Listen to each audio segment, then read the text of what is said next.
የሰውን ፕራይቬሲ መጠበቅ አለብሽ። ለምሳሌ ቲክቶክ መጠቀም የማይፈልግ ሰው ከሆነ ሶሻል ሚዲያ የማይጠቀም ሰው ከሆነ ለምን ልጄ ነው የማስወጣው? ኤልያስ ስለማይፈልግ ነው። መሲ ግን እኔ የማልፈልገው ነው ያለኝ።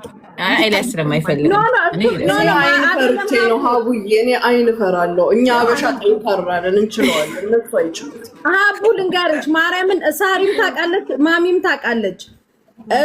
ያኔ እኔ ብቻ ሳለው እሱ ይሄ ውካታ ይሄ እንደዚህ እንትኑን አይፈልግም።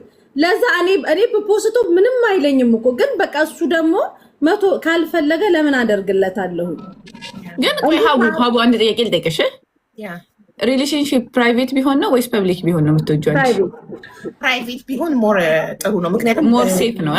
ፐብሊክ ከሆነ በጣም ብዙ ነገር ይመጣል ይኖረዋል። አዎ እና ያ ሰው ጠንካራ ካልሆነ ብዙ ሪሌሽንሺፕ ይበላሻል ፐብሊክ በመሆኑ። ለምን ሁለቱም ፓርትነሮች ጠንካራ መሆን አለባቸው። አሁን እኔ ላይ በጣም ብዙ ነገር ይባላል። ባለቤቴ ጠንካራ ባይሆንና የማይተማመንብኝ ቢሆን ይሄን የኛም ትዳር ፈርሶ ነበረ። ገባሽ?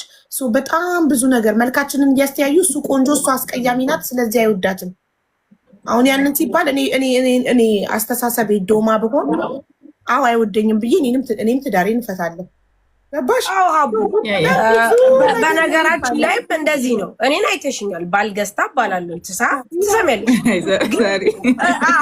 ኤክስፕሌን ላድርግልህ ለመሰለሽ አቡ ባለቤት ጠንካራና ጎበዝ ስለሆነ ነው እንጂ እውነት እኔ የግዢ ቢሆን ማሰላማ ብሎ መሄዱ አይቀርም ነበር። ምክንያቱም